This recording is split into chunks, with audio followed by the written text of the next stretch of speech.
हाय, मैं आज उस्मान चुगताई और better known as Usman e commerce वाला है के साथ बैठा हुआ हूँ। And he is one of the leading e commerce people in Pakistan. ये बैठ के लाहौर से बैठ के यूएस में बिजनेस कर रहे हैं। And he is been doing it for many years. और आज मैं इनसे सीखना चाहते हैं कि किस तरह कर रहे हैं ये बिजनेस, ये किस तरह वो मैनेज कर रहे हैं, किस तरह इन्हें शुरू की थी अपनी जर्नी ऑनलाइन। और let's see what we can learn from him. मैं इनको काफी साल से इनको ऑनलाइन देखता रहता हूँ, उनके फेसबुक लाइव्स, इवेंट्स, काफी ये एजुकेशन में भी हैं। It's not, I don't think its core business, मगर ये लोगों को सिखाते हैं कि किस तरह बिजनेस चलाओ। तो उस्मान, शुक्रिया आपका कि आप आए। तो उस्मान, आपकी जर्नी किस तरह शुरू हुई online? Aamir, thank you so much for inviting. और जर्नी जो है मैं इकबाल के शहर में रहने वाला हूँ। सियालकोट से मेरा ताल्लुक है। और बचपन से मुझे ये सियालकोट जो है अपनी एक्सपोर्ट के नाम से जाना चाहता है। सियालकोट के अंदर कॉटेज इंडस्ट्री है। हर दूसरा घर जो है या तो वो इंडस्ट्री का हिस्सा है या वो एक्सपोर्ट का हिस्सा है। तो बचपन से ही सुनते आया जी, मेरा फलाना ग्राहक है, मैं अमेरिका में माल भेजता हूँ, मैं ऑस्ट्रेलिया में, मैं कनाडा में, मैं यूके में। और मेरा जो ग्राहक है वो गोरा है। तो मेरे ये जहन में हमेशा ये सवाल गूंजता था कि भाई गोरा जो है आपसे माल लेने के बाद गोरा क्या करता है, गोरा आगे कैसे बेचता है, why one should be selling something to गोरा, और उसके बाद what is the next step. तो मेरे दिमाग में कभी ये नहीं घुसती थी कि आप इसको समझ लीजिए, सुस्ती बोल लीजिए, काहली बोल लीजिए, खुददारी बोल लीजिए, कि मैंने कभी आज तक किसी गोरे को ईमेल नहीं डाली कि please this is like Usman, क्या से बोलते हैं, सियालकोट से, पाकिस्तान से, and I am expert of this this this this, और प्लीज मुझे ऑर्डर दे दो। तो मेरे दिमाग में कभी ये आइडिया नहीं आता था कि यार मैं किसी गोरे से ऑर्डर के लिए भीख मांगू। तो मैंने सोचा यार कि अच्छा, जहां पर हमसे गोरा मंगवा के जहां पर गोरा काम करता है तो उन्हीं मंडियों के अंदर हम लोग क्यों ना ऑपरेट करना शुरू करते हैं। तो उन दिनों के अंदर 2002 के अंदर मैं ओंटारियो के अंदर एक कॉल सेंटर की कंपेन चला रहा था, डक्ट क्लीनिंग की। तो अल्हम्दुलिल्लाह 4 साल हम लोगों ने ओंटारियो के अंदर डक्ट क्लीनिंग की कंपेन चलाई और सीयर्स कारपोरेशन को वहां पर ऑपरेट नहीं करने दिया। तो उन्हीं दिनों में जो है एक छोटा सा इंसिडेंट होता है कि मैं जब ऑलरेडी इस बिजनेस में था, पाकिस्तान में बैठ के हम लोग अमेरिका में, कनाडा में बिजनेस जनरेट कर रहे थे। तो मेरे पास पेपाल भी था। तो पाकिस्तान में उस टाइम पेपाल एक बैरियर था। तो मेरे एक दोस्त आते थे अक्सर मेरे पास। तो वो आगे कहते थे कि उस्मान, मेरा पेपाल जो है वो सस्पेंड हो गया है, so can I use your PayPal. मैंने कहा हाँ यार, ये ले लो, आप यूज कर लो। तो मैं तो इसको यूज नहीं करता हूँ। तो उन्होंने मेरा पेपाल यूज करना शुरू कर दिया। तो इन दिनों में, ये 2004 की बात है, तो वो ईबे के ऊपर कुछ लिस्ट किया करते थे, कुछ तलवारें बेचा करते थे। तो उन्होंने क्या किया, उन्होंने मेरा पेपाल यूज किया। पेपाल यूज करने के बाद ईबे के ऊपर सेलिंग शुरू की, वहां से पेमेंट्स लेना शुरू की, और कुछ उनको ऑर्डर्स डिस्पैच करना शुरू किए। तो जब वहां पर 2 4 5 हज़ार डॉलर की सेल हो गई, तो एक दिन मुझे एक ईमेल आती है कि जो है पेपैल जो है has initiated a case. So that was a kind of new thing for me कि why some like PayPal has initiated a case on my profile। तो मैंने उसको इन्वेस्टिगेट किया, पता चला कि जी पैसे ले लिए हैं हमने 2 माह पहले, और अभी तक प्रोडक्ट डिस्पैच नहीं हुई। तो पेपाल जो है ऑर्डर का प्रूफ मांग रहा है। तो मैंने अपने दोस्त को फोन किया कि भाई, आपने पैसे ले लिए हैं, और आपने मेरे पैसे लेके मेरे से भी महीना पहले ले चुके हो पैसे, तो आप उसको, why you are not like dispatching the product. जी मैं आज कर रहा हूँ, कल कर रहा हूँ, कल कर रहा हूँ, आज कर रहा हूँ। तो फिर 2 हफ्ते गुजर गए। फिर एक ईमेल पेपाल की तरफ से आ गई कि जी आपने अभी तक प्रूफ ऑफ शिपमेंट सबमिट नहीं किया। तो मुझको इस बारे के अंदर जो आजकल वाला स्टाइल है ना, ये जी हम आ रहे हैं 5 मिनट में, मुझे इससे बड़ी तप चढ़ती है। मैं गुस्से में आ गया, मैं उसके पास गया, मैं उसकी फैक्ट्री चला गया सीधा। मैंने फैक्ट्री में जाके क्या देखा कि वो बंदा जो है ढेर लगा पड़ा है तलवारों का, और वो डिस्पैच कर रहा है तलवारें। मैंने कहा भाई आप ये तलवारें जो डिस्पैच कर रहे हो इसमें से वो तलवार कहाँ है कि जो आपने जिसके पैसे, और उसके अलावा बहुत सारी जो आपने तलवारें हैं उसके पैसे आप ले चुके हो। तो उन्होंने कहा उस्मान भाई मैं कर दूंगा, ये बस किसी और का माल है तो आप आज रहने दें, कल ले लें। मैंने कहा कोई बात नहीं, मैं अगेन आई ट्रस्टेड है, मैं वापस आ गया। मैं फिर अगले दिन गया, मैंने जाकर उनसे बोला कि भाईजान ये आपने ये कल मुझे बोला था, तो मुझे उसकी ना शिपिंग ट्रैकिंग नंबर दे दे, मैंने वो पेपाल में डालना है। वो मैं कल भूल गया था उस्मान भाई, वो बस ये तैयार पड़ी है, ये भी डिस्पैच कर रहा हूँ, आप कल आ जाइएगा। मैं फिर वापस आ गया, फिर मैं अगले दिन गया। तो अगले दिन उन साहब ने मुझे मुझे मिले नहीं, फिर मैं अगले दिन गया। तो किस्सा किस्सा मुख्तसर, मैं 10-12 दिन मैं उनके चक्कर लगाता रहा कि भाई वो जो पैसे मेरे आपने अकाउंट से $5,000 आया है और मेरे से आप रिसीव कर चुके हो, अभी एक बंदे का केस खुला था, उन 10-12 दिनों में एक दो और लोगों का ने केस खोल दिया। सो मैं थोड़ा सा पैनिक में आ गया कि भाई ये हो क्या रहा है। तो जब मैंने उनको फोन करना शुरू किया और उन्होंने मेरा फोन आंसर करना छोड़ दिया, और वो जब फैक्ट्री भी मुझे ना मिलना शुरू हो गए, तो फिर मैंने एक दिन उनको कहीं से पकड़ लिया, पूरी तरह आप समझ लो रैकी करने के बाद। मैंने कहा यार ये ऑर्डर डिस्पैच करना है या नहीं करना है आपने? तो हाँ जी मैं कर दूंगा। मैंने कहा नहीं भाई, मुझे ये बताएं आपने ऑर्डर डिस्पैच करने हैं या नहीं करना है। बहरहाल जी किस्सा मुख्तसर ये कि उनकी जो बदनीयती थी उन्होंने डिस्पैच नहीं किए। मैं वो सारे पैसे ले चुका था। मेरे पास दो ऑप्शन थी आमिर साहब। नंबर वन ऑप्शन ये थी कि मैं उन सब लोगों को पैसे रिफंड कर देता, ठीक है। और नंबर टू ऑप्शन ये थी कि मैं उन तलवारों को भिजवा दूं जिनके ऑर्डर्स आ चुके थे, ठीक है। अब वो $5,000 तो वो मेरे से ले चुके थे, आप समझ लीजिए। मैंने कुछ ऑर्डर्स को जो अर्जेंटली थे उनसे मैंने माफी मांगी, उनको मैंने किया रिफंड। और मैं वजीराबाद वो जो सारे क्यू में ऑर्डर्स थे उनको लिस्ट डाउन किया और जाके मैं वजीराबाद से तलवारें वो लेने चला गया। मैंने वो जनाब सारी की सारी वजीराबाद से तलवारें कलेक्ट की, शिप शिप की, डिस्पैच की, कोरियर की, और मैंने सुकून का सांस लिया। अब वो $5,000 तो वो मेरे से ले चुके थे, लेकिन एक बिजनेसमैन को क्या चाहिए? मैंने कहा यार ये तो बड़ा अच्छा बिजनेस है यार, तलवारें पकड़ो, ईबे पे लगाओ, वजीराबाद से डिस्पैच कराओ, अल्लाह अल्लाह खैर सल्ला। तो जनाब मैंने वो ही तलवारें बेचना शुरू कर दी। और विद इन फ्यू मंथ्स जो है हजारों डॉलर्स की सेल जो है वो चली गई जनाब। और उसके बाद फिर हम लोगों ने एक एक माह के अंदर जो है 50-60 हजार डॉलर की मुख्तलिफ प्रोडक्ट्स बेची और ईबे के ऊपर। और मुझे याद है एक दिन के अंदर हमारी 4-4 5-5 हजार डॉलर की सेल हो रही थी ड्यूरिंग द क्रिसमस। और मुझे एक ईमेल आती है, रेड ईमेल आती है ईबे की तरफ से कि जनाब your account has been restricted, ठीक है जी। तो मैंने कहा भाई यार ये क्या चीज़ है अभी? तो बस मुझे जो वो उसकी मैंने उनसे ईमेल डाली वापस, मुझे रीजन बताओ, मुझे क्यों आप लोगों ने अकाउंट रिस्ट्रिक्ट किया है। लेकिन उनके पास कोई रीजन नहीं थी। मैंने फोन भी किया, फोन पे भी कोई आंसर नहीं। So that very specific moment पे जब मैंने मार्केट में लोगों से पता किया तो उन्होंने कहा जी ये तो बड़ा नॉर्मल इशू है, आपका अकाउंट जो है यूके बेस्ड है, कनाडा बेस्ड है, आप पाकिस्तान से काम कर रहे हो तो ये सस्पेंड कर देंगे, तो दोबारा नहीं खोलेंगे। तो ये 2007 की बात है। तो मैंने बड़ी सी एक ईबे को गाली निकाली, ठीक है। और मैंने कहा कि तुम लोग जाओ भाड़ में। तो मैंने उसी वक्त, मैं एक मतलब शुरू से एक आईटी गाय हूँ, मैंने उसी वक्त .com खोला, ठीक है। याहू स्टोर्स जो थे उन दिनों में नए नए लॉन्च हुए थे, याहू के ई कॉमर्स स्टोर्स, उसको मैंने, वो मुझे याद है $40, उस वक्त $40 सब्सक्रिप्शन हुआ करती थी पर मंथ याहू स्टोर्स की। मैंने वो बाय किया, उस पर प्रोडक्ट्स लगाई, उसकी एसईओ की, और तीसरे हफ्ते मुझे ऑर्डर आ गया। और उसके बाद फिर चलते रहे चलते रहे चलते रहे, आगे बढ़ते रहे, फिर एक स्टार्टअप, फिर दूसरा, फिर तीसरा, फिर चौथा, फिर पांचवा। तो आज अल्हम्दुलिल्लाह मेरे कई अमेरिका में स्टार्टअप्स हैं, 3 मेरी कॉरपोरेशन है अमेरिका में, बल्कि 4 ही समझ लें आप। और 3 एब्सोल्युटली परफेक्टली एक्टिव हैं। कई .coms हैं जो उनके ऊपर बिजनेस कर रही हैं। और 50 से ज़्यादा मेरे स्टाफ है यहाँ पे पाकिस्तान में।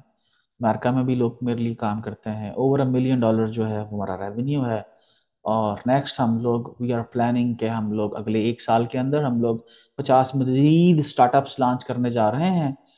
और माइक्रो नीश बेस्ड, और और दैट्स इट। आप अमेरिका में कितना टाइम स्पेंड करते हैं? मतलब आपकी सारी मार्केट जो है वो अमेरिका से सारे, लाइक 90 मेरा प्लस। 98% बिजनेस जो है मेरा यूएसए के अंदर है जी। तो आप कितनी दफा अमेरिका जाते हैं? कितना साल में कितना टाइम स्पेंड करते हैं?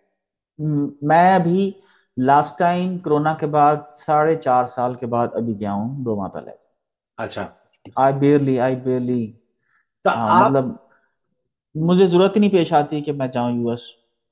अच्छा, तो आप कंफर्टेबल फील करते हैं not being in the US to run your business completely To be from? very honest, Amir, why one should be in the US for running a business when you can do everything while sitting here in Pakistan, while having the cheap luxury life in Pakistan, while having the maids and the massager.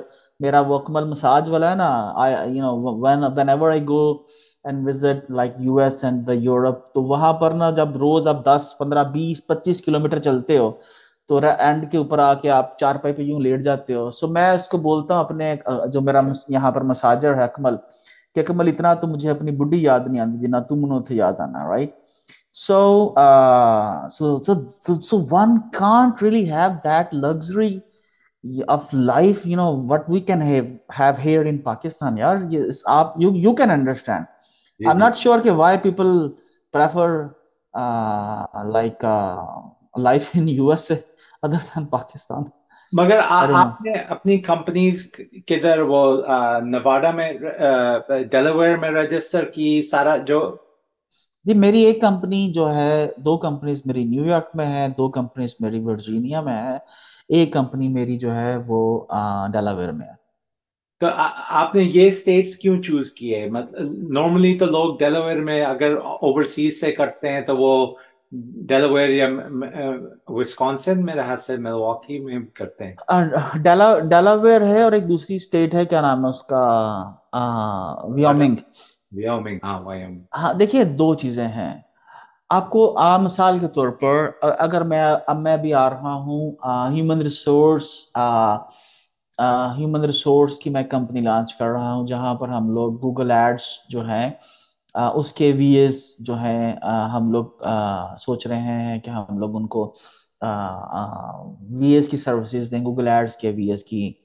तो मैं ये समझता हूँ कि ऐसी company जो registered होगी Delaware के अंदर या व्योमिंग के अंदर, अम, उसकी निस्बत एक कंपनी जो है जो वर्जीनिया के अंदर अपना हेड ऑफिस रखती है या वर्जीनिया बेस्ड है, तो ये एक उसको स्ट्रांग पॉइंट मिलता है उन तमाम कंपनीज की निस्बत जो डेलावेयर में है। वर्जीनिया में कंपनी रखने से मुराद ये है कि आपकी कंपनी को डिस्टिंग्विश मिलती है among so many other companies like having their office in Delaware. Delaware से मुराद ये है, जब आप डिजिटल मार्केटिंग में या आप किसी भी किस्म की आउटसोर्सिंग सर्विसेज देते हो, तो मैं ये समझता हूँ कि having a company in Delaware basically don't give you really an advantage. I believe that becomes your disadvantage.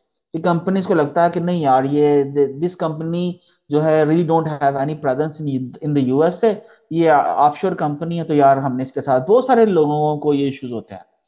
तो अगर आपकी कंपनी न्यूयॉर्क में है और अगर आपकी कंपनी वर्जीनिया में है, और जो आपका कॉन्ट्रैक्टर है, आपका जो क्लाइंट है, उसको मालूम है कि okay I can go and meet Usman, ठीक है, और तो मेरा ख्याल है कि आपको जो मेरा ये ख्याल है कि कॉन्ट्रैक्ट लेना आसान हो जाता है। तो आपको टैक्स टैक्स ज्यादा नहीं देना होता अगर न्यूयॉर्क में एज अपोज टू डेलावेयर? और देखिए, अब आप एक तो चीज है ना, आपकी सेल्स टैक्स की बात है, राइट?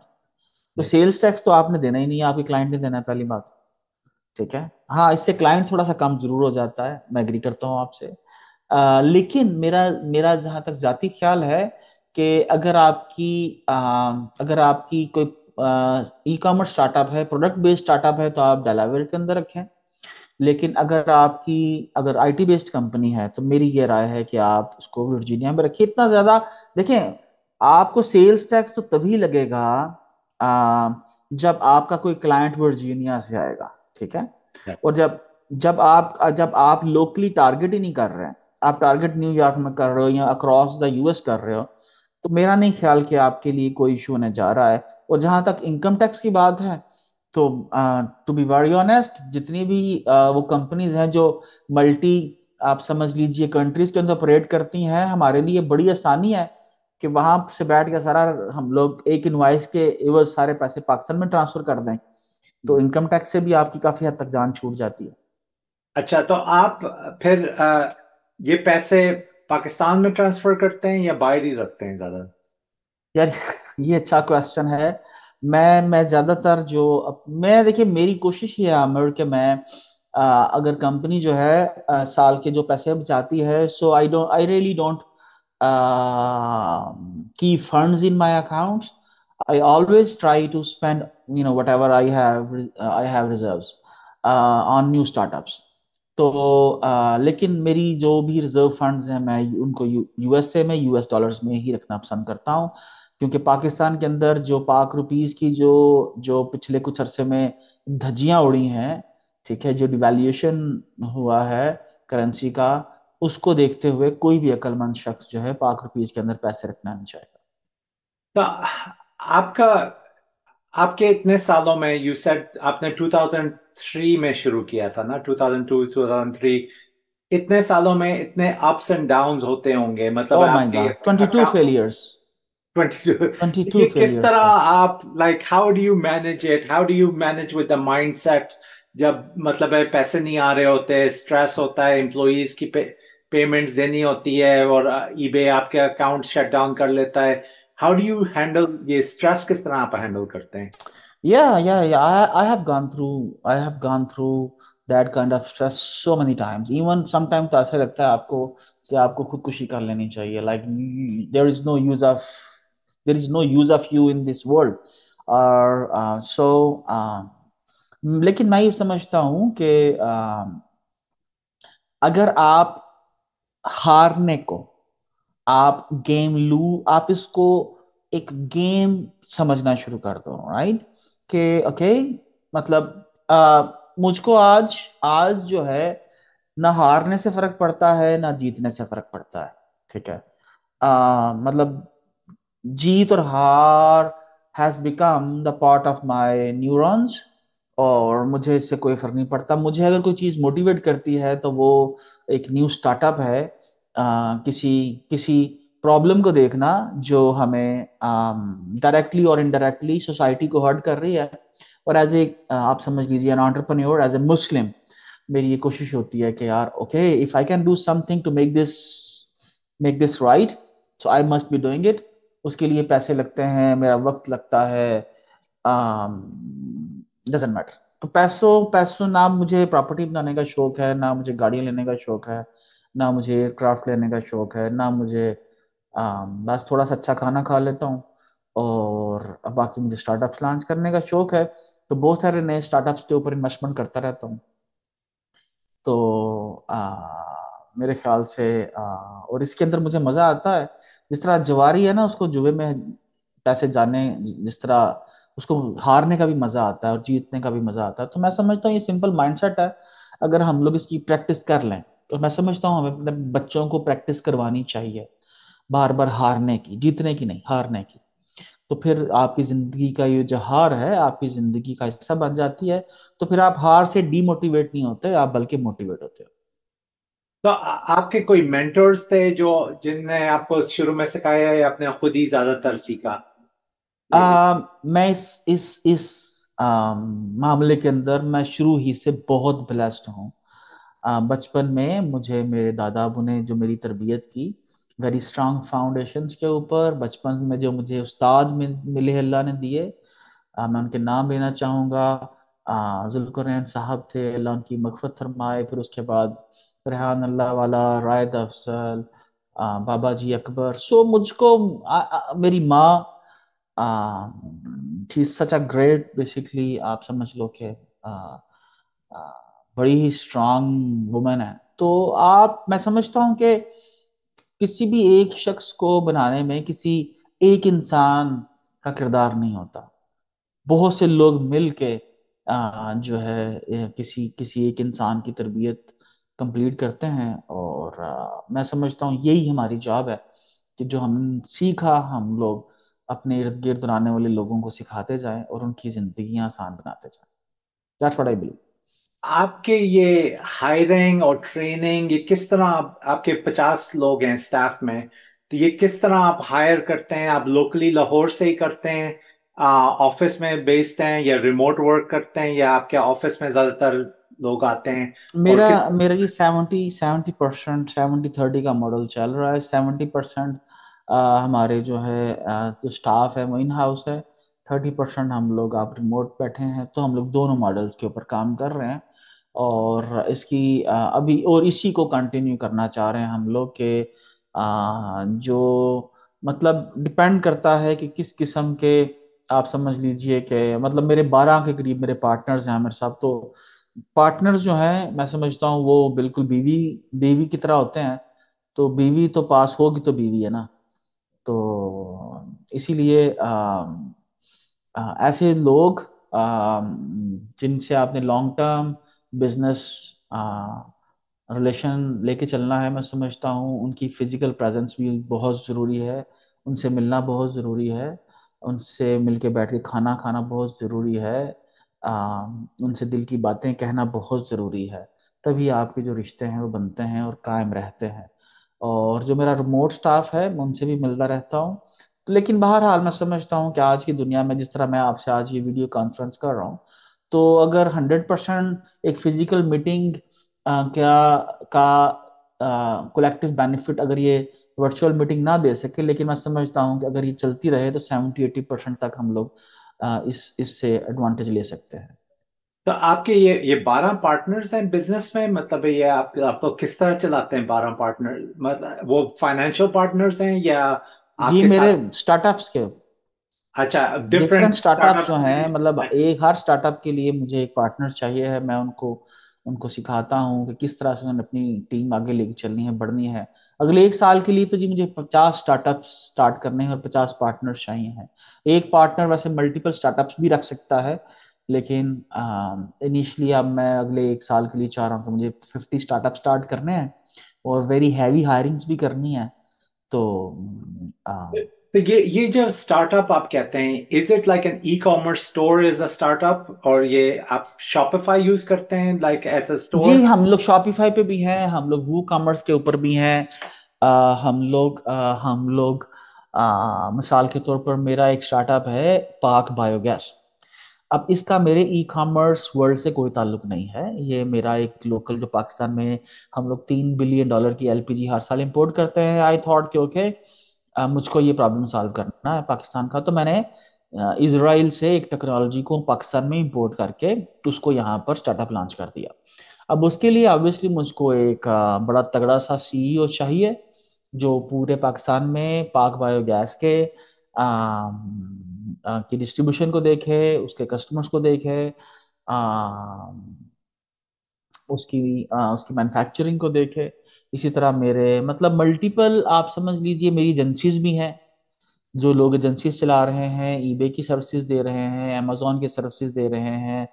अभी अमेजोन की सर्विसेज के कुछ लोगों के साथ मैं पार्टनरशिप साइन अप कर रहा हूँ कि वो बहुत अच्छे बच्चे हैं। उनके पास मिसाल के तौर पर उनके पास अमेजोन की एक्सपर्टीज है वीएस की, लेकिन उनके पास काम नहीं आ रहा।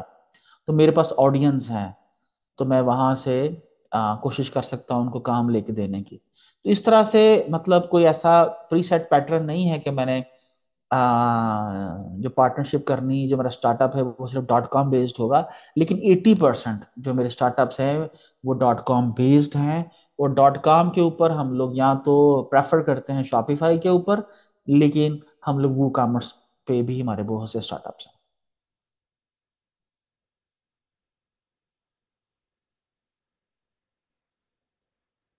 आपकी आवाज नहीं आ रही है। तो ये startups are basically in different fields, मतलब है इन सारे in different micro niches. Micro niches, ठीक है? और आपका आइडिया आता है, फिर आप पार्टनर का सोचते हैं, और फिर उसके साथ काम करते हैं। देखिए सबसे पहले आइडियाज तो मेरे पास 1,000 आइडियाज पड़े हैं। ठीक है, बिकॉज मैं सियालकोट से हूँ, सियालकोट कॉटेज इंडस्ट्री है। आई आई आई नो कि कॉटेज इंडस्ट्री क्या होती है, और आइडियाज जो हैं वो शायर की शायरी की तरह है। सो ये I am very blessed one, I have always 50 ideas on my back of my head.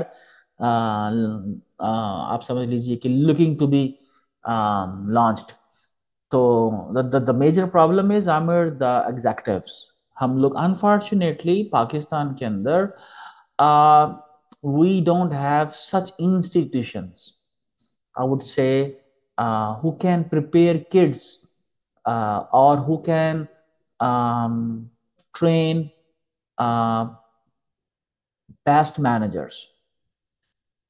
We are seriously lacking of trained managers. मेरे पास managers नहीं है. If I could have best managers, मेरे इस टाइम 12 पार्टनर्स की बजाय मेरे इस time like 100 partners होते, और 50 स्टाफ की बजाय मेरे पास 500 लोग काम कर रहे होते।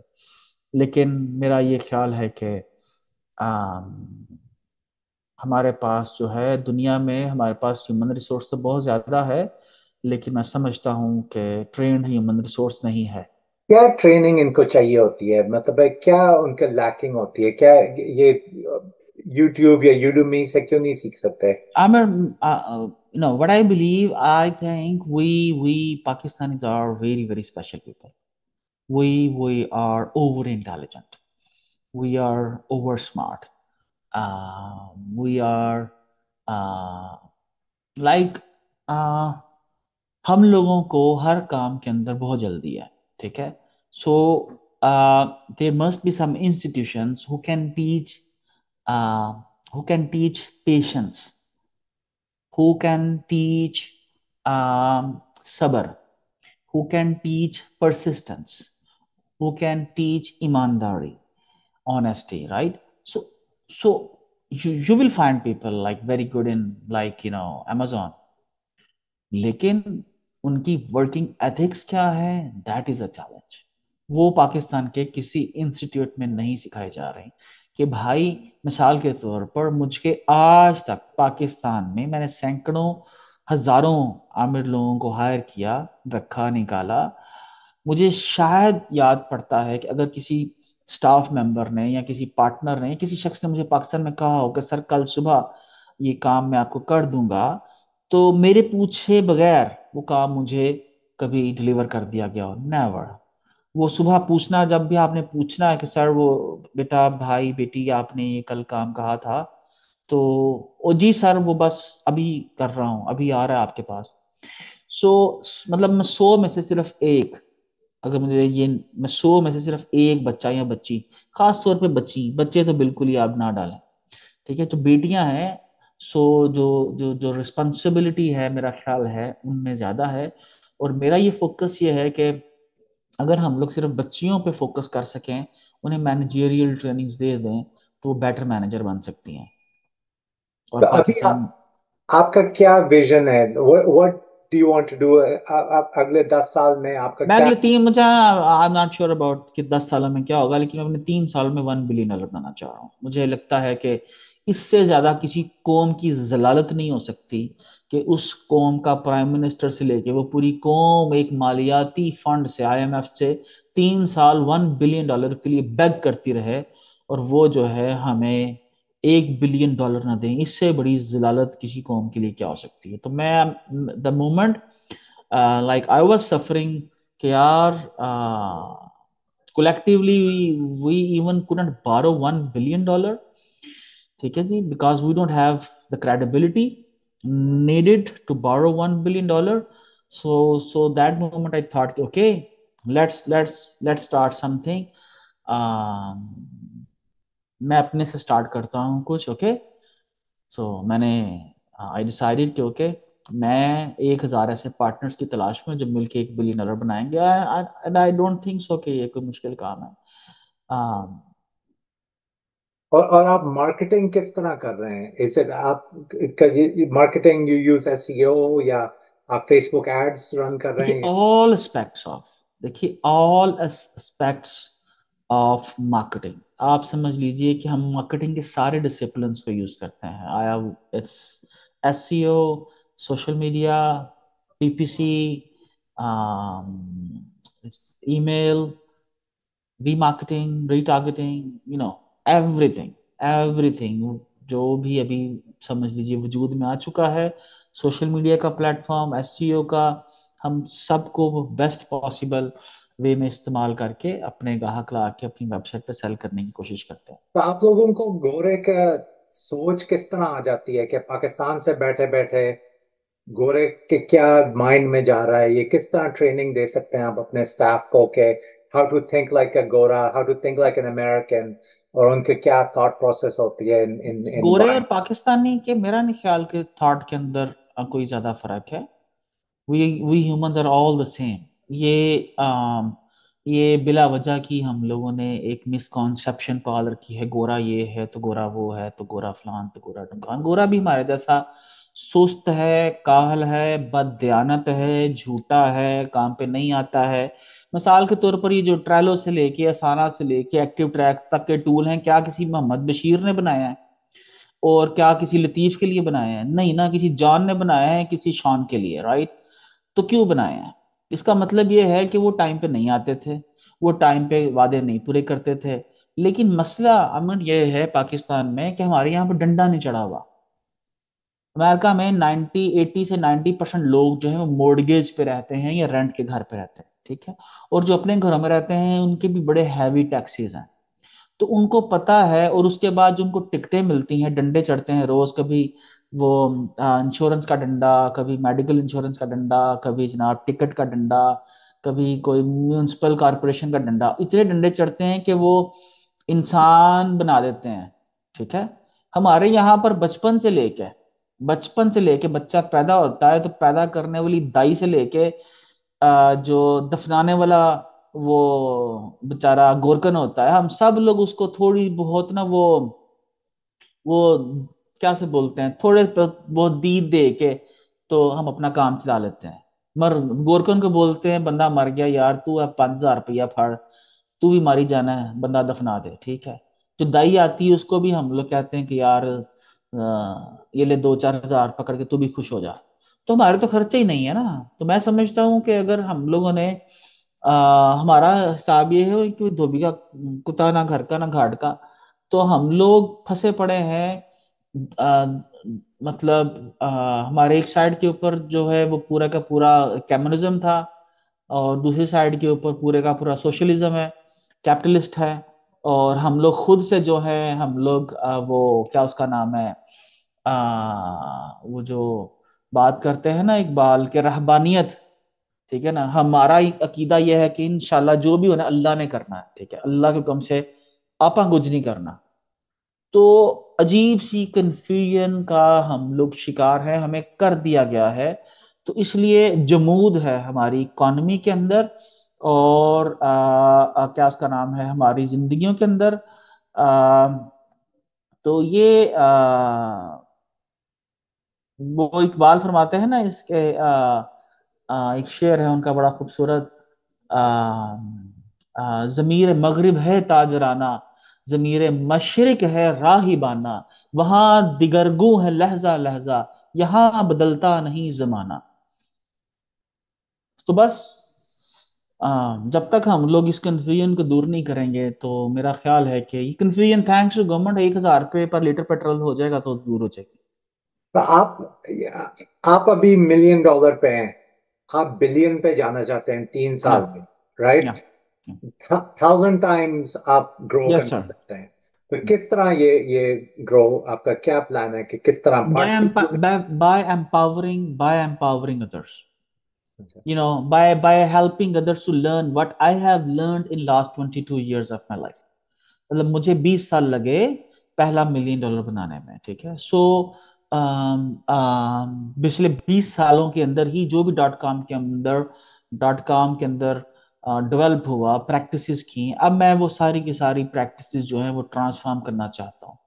तो मेरा ये ख्याल ये है कि अगर एक वेबसाइट जो है रोज का $6,500 बनाए तो उसका साल का $1 million बन जाता है। और $6,500 तो कोई बड़ी बात नहीं है हमें, ठीक है। मतलब आपको अगर $100 की आपकी प्रोडक्ट है तो आपको सिर्फ अपनी वेबसाइट के ऊपर 60 के करीब लोग लेके आने हैं, 60 से 65 लोग लेके आने हैं, दैट्स इट। जो आपकी वेबसाइट के ऊपर बाय करें। तो जब हम लोग माइक्रो नीश की बात करते हैं, तो माइक्रो नीश हमें ये एडवांटेज देती है कि आपकी सर्चेज जरूर कम हो जाती हैं, लेकिन आपका कंपटीशन भी कम हो जाता है। और जब आप जो है, मिसाल के तौर पर मेरा एक स्टार्टअप है लेदर एप्रन्स का। तो अब लेदर एप्रन्स जो है, दिन में अमेरिका में कितने हमारे ब्रोज के बिक जाएंगे? 3 4 5। और अगर मैं उसको 5 मुल्कों में लॉन्च कर दूं और हर मुल्क में 5 5 बिके, तो मुझे कितने लेदर एप्रन्स बिक गए? एक दिन के 25। और एक लेदर एप्रन जो है वो, आप समझ लीजिए कि वो $150 का है। तो मुझको तो आप समझ लीजिए कि 6 7 लाख डॉलर बन गया ना साल का। ठीक है, एक छोटी सी वन प्रोडक्ट लॉन्च करने के बाद। तो इस तरह से मैं चाह रहा हूँ कि हम लोग दुनिया के मल्टीपल कंट्रीज के पे अपने स्टार्टअप्स लॉन्च करें और माइक्रो नीश बेस्ड लॉन्च करें। मिसाल के तौर पर मेरा एक स्टार्टअप है, ये हम लोग लेदर बेल्ट्स का, leather tool belts for mechanics. अब दुनिया के अंदर अमेरिका में कितने लोगों को बेल्ट चाहिए होंगे? ठीक है, 50 शायद रोज के ऑर्डर आ जाए, आपको 20 आ जाए। लेकिन अगर दुनिया के 5 मुल्कों के अंदर आपकी डॉट कॉम हो और हर मुल्क से आपको 15 20 रोज के ऑर्डर आ जाएं, तो आपके महीने के 60 70 डॉलर इजीली, रोज के 60 70 डॉलर इजीली बन सकते हैं। और 60 70 डॉलर 70 ऑर्डर से मुराद ये है कि you are running a whole full fledge factory back in Pakistan. तो that's what I am planning. और उसके लिए मैं समझता हूँ कि, क्योंकि मैं सियालकोट से हूँ, इंडस्ट्री को भी समझता हूँ, कॉटेज इंडस्ट्री को और उसकी लॉजिस्टिक्स को भी, और ह्यूमन रिसोर्स की जो पेचीदगियां हैं मैं उनको भी समझता हूँ। मेरा ख्याल है कि I would be able to help others के वो अपना स्टार्टअप्स जो हैं वो लॉन्च कर सकें और कुछ पैसे बना सकें। That's great. आप जिस तरह आपने 50 जॉब्स अभी प्रोवाइड किए हुए हैं, दैट्स रियली ग्रेट वर्क। तो आप सियालकोट से लाहौर क्यों शिफ्ट हुए हैं? सियालकोट में क्यों नहीं रहे? ये काम आप सियालकोट से कर सकते हैं? बिल्कुल कर सकते हैं आमिर। जो है इसके, मुझे दो डिसएडवांटेजेस मुझको देखने पड़े। पहला डिसएडवांटेज ये था कि जब सियालकोट के अंदर मेरी जो टीम थी, सेलिंग टीम, वो जब ईबे के ऊपर या अमेजोन पे या मेरी वेबसाइट के ऊपर एक चीज बेच रही है $200 की, ठीक है, और उसी सियालकोट के अंदर उसको मालूम है कि ये फलाने मोहल्ले में ये प्रोडक्ट बनती है और वहां से उसको मिल जाएगी $2000 की। तो वो कुछ अरसे बाद, वो जो स्टाफ मेरे पास काम करता था, कुछ अरसे बाद वो मेरे से बिल्कुल पैरेलल अपना स्टार्टअप लॉन्च कर लेता था। इवन मेरे वेंडर्स को तोड़ लेते थे, मेरे इवन इंटरनल स्टाफ को तोड़ लेते थे। तो मतलब मेरी जो एक सपोज किल्ट की कंपनी है, तो 100 के करीब करीब किल्ट की कंपनीज जो हैं वो सियालकोट में एग्जिस्ट करती हैं, मेरी वेबसाइट को कॉपी करके। तो कोई बुरी बात नहीं है, मैं समझता हूँ इट्स ओके। लेकिन जब हम लोग ऐसी प्रैक्टिसेस कर, मतलब अनएथिकल प्रैक्टिसेस पे आ जाते हैं, तो दैट्स व्हाट आई बिलीव कि दैट्स नॉट राइट। लोगों का मतलब स्टाफ तोड़ना, उन वेंडर्स तोड़ना, ब्लैकमेलिंग करना। सो इसलिए जब आप और दूसरी बात यह है कि जब आप लाहौर में आ जाते हो, तो लाहौर के अंदर आपकी मार्केटिंग की टीम बैठी हो और फैक्ट्री आपकी सियालकोट के अंदर हो, तो आपको काफी हद तक एडवांटेज हो जाता है इस चीज का। और दूसरा, अरफा में आके बैठने का मकसद ये है कि अरफा के अंदर लोगों को आने जाने में आसानी है, मेट्रो है, बच्चे बच्चियां इजीली आ जाते हैं। तो हमें यहाँ पर ज्यादा तरद्दुद नहीं करना पड़ता लोगों को हायर करने में। अदरवाइज सियालकोट के अंदर it's not really easy to find good good good, आप समझ लीजिए, स्टाफ। वहां पर जो अच्छे लोग हैं वो अपना काम करते हैं, वो आपके लिए क्यों काम करेंगे? ठीक है, हर दूसरे घर में ई कॉमर्स हो रही है और हर दूसरे घर में ऐसे लोगों को पता है कि मैंने ऑनलाइन सेल करना है। सियालकोट के अंदर ई कॉमर्स जो है, इट्स रियली ग्रोइंग इंडस्ट्री। तो आपके ये जो प्रोडक्ट्स होते हैं, ये पाकिस्तान से आप एक्सपोर्ट करते हैं जी इंटरनेशनली? हम जी हम पाकिस्तान से एक्सपोर्ट करते अच्छा, तो ये किस तरह, ये शिपिंग किस तरह होती है? ये हैं। जहाज जी से? हमारी एवरी एवरी हम लोग अभी तक के लिए कुछ तो हम लोगों ने, मिसाल के तौर पर कुछ ऐसी चीजें हैं, जिस तरह हमारा एक स्टार्टअप है ग्लव्स का। तो ग्लव्स तो हम लोगों ने, उसके अंदर कोई डिजाइन पैटर्न में तब्दीली नहीं है, साइजेस भी कंफर्म मतलब फिक्स्ड होते हैं। तो वो हम लोगों ने शिपमेंट अमेरिका में भेज रखी है। अदरवाइज जो हमारे अर्जेंट ऑर्डर्स आते हैं मुख्तलिफ वेबसाइट्स के ऊपर, उन्हें हम लोग डायरेक्ट डीएचएल करते हैं, फेडेक्स करते हैं, और बाकी हमारी बल्क शिपमेंट जाती है एवरी वीक। एवरी वीक हमारी 1 या 2 बल्क शिपमेंट जाती है, फिर वहां से फर्दर अमेरिका वेयर हाउस जाती है, और फिर वहां से फर्दर डिस्पैच होती है। तो कितना टाइम लगता है अमेरिका पहुंचने में? 3 दिन। 3 दिन? अच्छा। जो जो जिस तरह अगर मैं चाइना से ऑर्डर करता हूँ यहाँ पर यूके से, तो 2-3 हफ्ते लग जाते हैं। आपके प्रोडक्ट्स 2-3 दिन, 3 दिन में डीएचएल के थ्रू पहुंच जाते हैं, और फिर अमेरिका में 1-2 दिन और लगते होंगे। हाँ, आगे अमेरिका में 3 से 4 दिन, 5 दिन, डिपेंडिंग ऑन द वो समझ लीजिए आपके services you are using to to dispatch तो ऑर्डर्स। जिस तरह मैं यूके में रहता हूँ, मैं तकरीबन 98% ऑफ माई शॉपिंग में अमेजोन से करता हूँ। हम्म। आप जो कह रहे हैं, जो आपके स्टोर्स हैं, वो यूनिकली आपके डोमेन पे लोग आके सेल बाय करते हैं, आप अमेजोन से नहीं सेल कर रहे? जस्ट एब्सोल्युटली सर, मैं अमेजोन पे भी सेल नहीं कर रहा, लेकिन आई एम थिंकिंग कि मैं अमेजोन के ऊपर भी अपने सारे स्टार्टअप्स की एग्जिस्टेंस क्रिएट करूं। अच्छा, ठीक है। लेकिन ठीक मेरा है। अभी तक मेरा कोई 0% रेवेन्यू जो है वो अमेजोन से है। अच्छा, ठीक है। ठीक है उस्मान भाई, लाइक एज आई सेड, मैं आपको काफी अरसे से फॉलो कर रहा हूँ, and I can see you're one of the leaders of business in the whole of Pakistan. और आप like you are also teaching, आप टीच भी करते हैं थोड़ा बहुत या नहीं? That's very unfortunate, but yes, I do, because I need people for my own startups. But I believe it's really in Pakistan it's unfortunate, but in the world it's a fortunate if you are a teacher, ji. right? So मैं समझता हूँ कि it's a blessing if one has capacity and willingness to teach to somebody. So yes जी, मैं कोशिश करता हूँ कि मैं जो मुझे आता है मैं लोगों को सिखा सकूं। Perfect.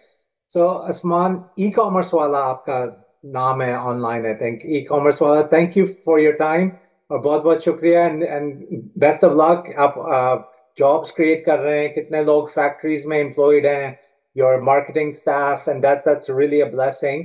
And then you've reached $1 million, which is not an easy feat from any country, but you've done it from Pakistan. And then hopefully up, next 3 years will go to your $1 billion, and we wish you the best of luck with that. Thank you so thank you much. So much.